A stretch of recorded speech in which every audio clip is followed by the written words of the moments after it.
نحمده ونصلي ونسلم على رسوله الكريم أما بعد فأعوذ بالله من الشيطان الرجيم بسم الله الرحمن الرحيم الذين يحملون العرش ومن حوله يسبحون بحمد ربهم ويؤمنون به ويستغفرون للذين آمنوا ربنا وسعت كل شيء رحمة وعلما فاغفر للذين تابوا واتبعوا سبيلك وقهم عذاب الجحيم ربنا وأدخلهم جنات عدن التي وعدتهم ومن صلح من آبائهم وأزواجهم وذرياتهم إنك أنت العزيز الحكيم وقهم السيئات ومن تق السيئات يومئذ فقد رحمته وذلك هو الفوز العظيم صدق الله مولانا العظيم اللهم صل على سيدنا محمد وعلى آل سيدنا محمد وبارك وسلم سورة مومن کی آیت نمبر 7 تا آیت نمبر 9۔ ارشاد فرمایا الذین یحملون العرش، وہ فرشتے جو عرش عظیم کو اٹھائے ہوئے ہیں، ومن حولہ، اور جو عرش کے ارد گرد طواف کر رہے ہیں۔ سورۃ زمر میں بھی عرش کے ارد گرد گھومنے والوں کا تذکرہ گزر چکا ہے۔ وہاں پہ ارشاد فرمایا وَتَرَى الْمَلَائِكَةَ حَافِّينَ مِنْ حَوْلِ الْعَرْشِ، آپ دیکھیں گے فرشتوں کو جو عرش کے ارد گرد چکر لگا رہے ہیں۔ سورۃ الحاقہ میں ہے کہ آج تو عرش الہی کو تھامنے والے 4 فرشتے ہیں، مگر یومئذ ثمانیہ، قیامت کے دن ان کی تعداد 8 ہو جائے گی۔ تفسیر معالم العرفان میں تفسیر عزیزی کے حوالے سے روایت نقل کی ہے، وہ فرماتے ہیں کہ اس وقت تو حالات نارمل ہیں، اس لیے عرش کو تھامنے کے لیے 4 فرشتے ہی کافی ہیں، مگر قیامت والے دن اللہ تبارک و تعالی کی قہری تجلیات نازل ہوں گی، جس کی وجہ سے وزن بہت بڑھ جائے گا، لہذا اس دن عرش کو اٹھانے والوں کی تعداد دگنی کر دی جائے گی۔ اور حدیث شریف میں آتا ہے، حضرت جابر رضی اللہ تعالی عنہ فرماتی ہیں کہ نبی اکرم صلی اللہ علیہ وسلم نے ارشاد فرمایا کہ مجھے اجازت دی گئی ہے کہ میں حاملین عرش فرشتوں کے متعلق یہ بیان کر دوں کہ ہر فرشتے کی جسامت اس قدر بڑی ہے کہ اس کی کان کی لو سے لے کر کندھے تک 700 سال کی مسافت ہے۔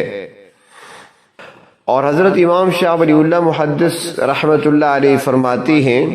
کہ اللہ تبارک و تعالی نے انسان کی مصلحت کی خاطر فرشتوں کو آدم علیہ السلام کی تخلیق سے اربوں سال پہلے پیدا فرمایا۔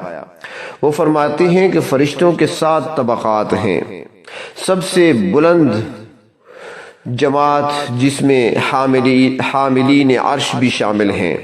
اس کے بعد پھر حافین حول العرش، یعنی جو عرش الہی کا طواف کرنے والے ہیں وہ ہیں،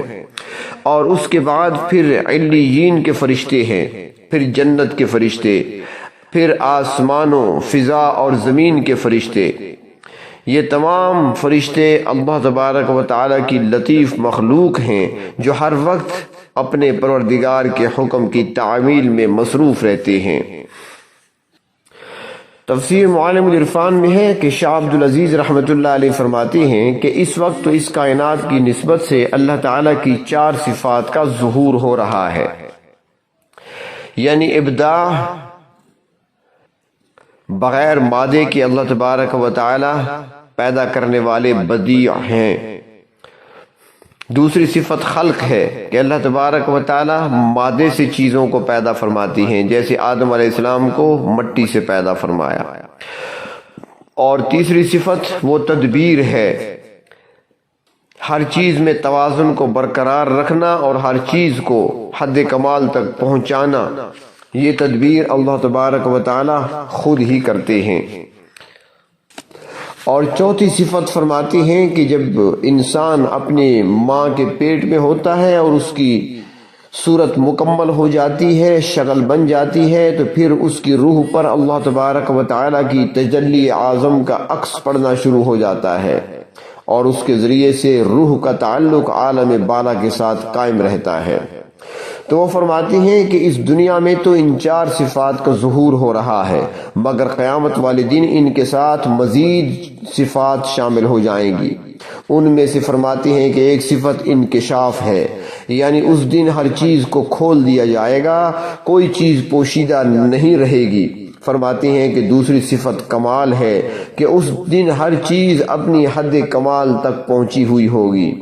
اور فرمایا کہ تیسری صفت تقدیس ہے کہ اس دن ہر قسم کی نجاست دور ہو کر ہر طرف طہارت اور پاکیزگی کا دورہ ہوگا، اور چوتھی صفت فرمایا کہ عدل ہے کہ اس دن مکمل عدل و انصاف ہوگا، کسی کے ساتھ کوئی ناانصافی نہیں ہوگی۔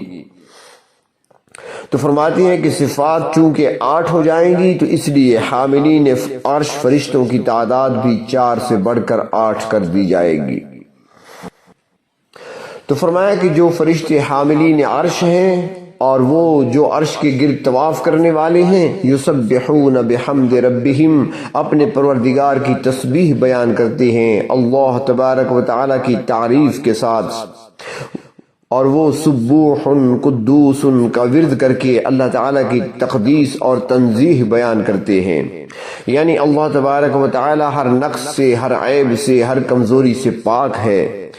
تو وہ فرشتے ہر وقت اللہ کی تسبیح اور تحمید میں مصروف رہتے ہیں، اور فرمایا کہ اس کے علاوہ وَيُؤْمِنُونَ بِهِ، اللہ تعالیٰ کی ذات پر پورا یقین رکھتے ہیں، ایمان رکھتے ہیں۔ ایمان سب سے بڑی حقیقت ہے، اور ایمان انسان کے لیے سب سے قیمتی چیز ہے، اور انسانوں کو تاکید کی گئی، بار بار کی گئی کہ وہ اپنے ایمان کو ٹھیک کر لیں۔ اللہ تعالیٰ کی ذات، اللہ تعالیٰ کی صفات، توحید، اللہ تعالیٰ کی نازل کردہ کتابیں، اللہ تعالیٰ کے بھیجے ہوئے انبیاء علیہ السلام، اور قیامت پر ایمان لے آئیں، اللہ تعالیٰ کو وحدہ لا شریک تسلیم کر لیں، اس کی بار بار تاکید کی گئی۔ تو فرمایا کہ فرشتوں کا ایک فرض منصبی یہ بھی ہے کہ وَيَسْتَغْفِرُونَ لِلَّذِينَ آمَنُوا، کہ وہ اہل ایمان کے لیے بخشش کی دعائیں کرتے ہیں۔ ایمان والوں کے درجات کو بتایا جا رہا ہے کہ ایمان والوں پر اللہ تبارک و تعالیٰ کی طرف سے یہ بھی انعام ہے کہ ان کے لیے اللہ کی پاک مخلوق فرشتے ان کے لیے بخشش کی دعا مانگتے ہیں کہ اے ہمارے پروردگار ان کی خطاؤں اور لغزشوں کو معاف فرما دیں۔ اور سورۃ شورى میں فرمایا کہ فرشتے اپنے پروردگار کی تسبیح بیان کرتے ہیں اس کی تعریف کے ساتھ، وَيَسْتَغْفِرُونَ لِمَنْ فِي الْأَرْضِ، اور زمین کے ہر باسی کے لیے یعنی عام انسانوں کے لیے بھی مغفرت کی دعائیں کرتے ہیں کہ اے ہمارے پروردگار ان کو فوری سزا نہ دینا بلکہ ان کو مہلت دے دیجئے، شاید کہ یہ کافر اور مشرک بھی ایمان لے آئیں، اور اے اللہ شاید کہ آپ کے غضب سے بچ جائیں۔ اور اہل ایمان کے لیے تو خصوصی طور پر وہ دعائیں کرتے ہیں۔ اور اس کے علاوہ فرشتے یہ بھی عرض کرتے ہیں ربنا وسعت كل شيء رحمتا وعلما، اے ہمارے پروردگار آپ کی رحمت اور آپ کا علم ہر چیز پر وسیع ہے، آپ رحمان ہیں، رحیم ہیں، علیم کل ہیں۔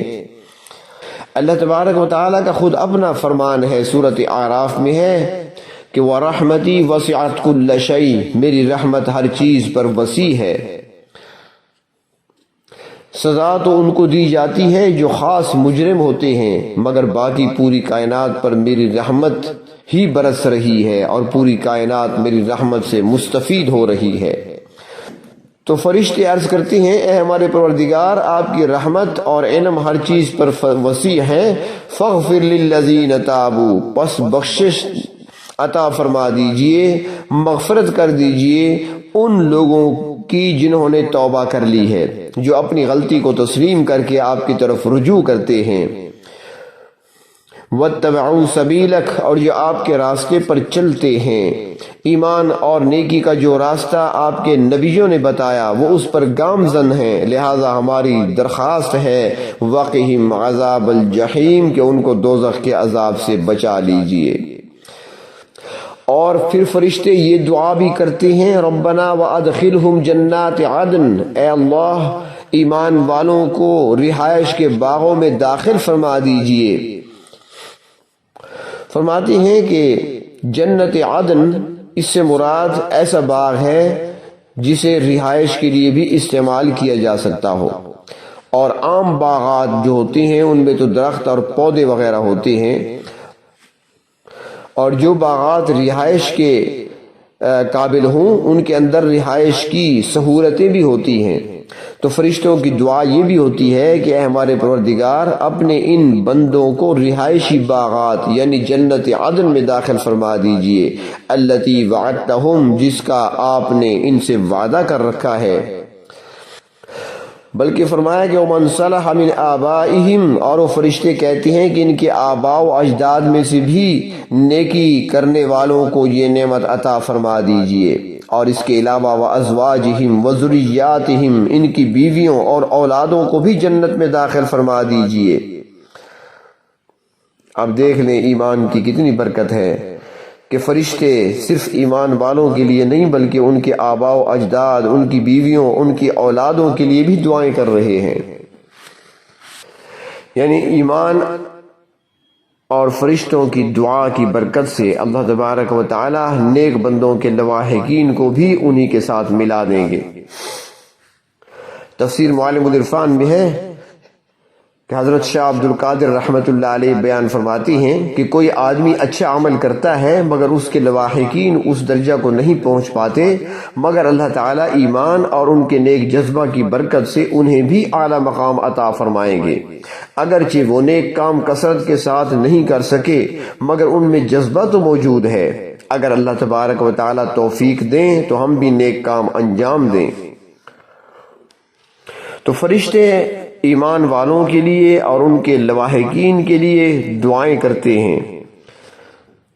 اور اپنے پروردگار عالم کی صفات بھی بیان کرتے ہیں۔ انک انت العزیز الحکیم، اے پروردگار بے شک آپ غالب بھی ہیں اور حکمت والے بھی ہیں، آپ ہر چیز پر قادر ہیں۔ اور اللہ تعالیٰ کے مقرب فرشتے اللہ تعالیٰ سے یہ بھی سوال کرتے ہیں کہ اے ہمارے پروردگار وقہم السیئات، اپنے ان نیک بندوں کو برائیوں سے محفوظ رکھ لیجئے، کیونکہ ومن تقی السیئات یومئذ فقد رحمتہ، جس کو آپ نے آج برائیوں سے بچا لیا بے شک آپ نے اس پر مہربانی فرمائی۔ کیونکہ کوئی شخص دنیا میں اگر کفر، شرک اور اللہ کی نافرمانی اور گناہوں سے بچ گیا تو یقیناً اللہ تعالیٰ نے اس پر خاص مہربانی فرمائی ہے، اور اس کی حقیقت دنیا میں تو معلوم نہیں ہو سکتی مگر قیامت کے دن ہی کھل کر سامنے آئے گی۔ دنیا میں تو پتہ ہی نہیں چلتا کہ کون شخص کس قدر گناہوں میں ملوث ہے اور کس کو اللہ تبارک و تعالیٰ نے بچا رکھا ہے۔ فرمایا وَذَلِكَ هُوَ الْفَوْزُ الْعَظِيمُ، یہ بہت بڑی کامیابی ہے کہ دنیا میں ایمان نصیب ہو جائے اور انسان صراط مستقیم پر چلتا رہے، اللہ تبارک و تعالیٰ کے بتائے ہوئے اور اللہ کے رسول صلی اللہ علیہ وسلم کے دکھائے ہوئے راستے پر حسب توفیق چلتا رہے، اپنے آپ کو برائیوں سے بچا لے، اللہ کی نافرمانی سے اپنے آپ کو بچا لے، تو اس حالت میں جو قیامت کے دن روز حشر اللہ کی بارگاہ میں حاضر ہوگا تو اس کو بہت بڑی کامیابی حاصل ہوگی۔ اللہ تعالیٰ کی رحمت اس کے شامل حال ہو جائے گی، اسے عزتیں نصیب ہوں گی، جنت عدن میں پہنچا دیا جائے گا، اور ایسے ہی لوگوں کے لیے اللہ کے فرشتے دعائیں کرتے ہیں۔ اللہ تبارک و تعالیٰ ہمیں بھی ان لوگوں میں شامل فرمائیں جن کے حق میں فرشتے دعائیں کرتے ہیں اور جن کے حق میں دعائیں فرشتوں کی قبول ہو جاتی ہیں۔ اللہ تبارک و تعالی دنیا میں بھی عزت والی زندگی نصیب فرمائیں اور روز قیامت بھی سرخرو فرما کر عزت والی زندگی نصیب فرمائیں۔ وآخر دعوانا ان الحمد للہ رب العالمین۔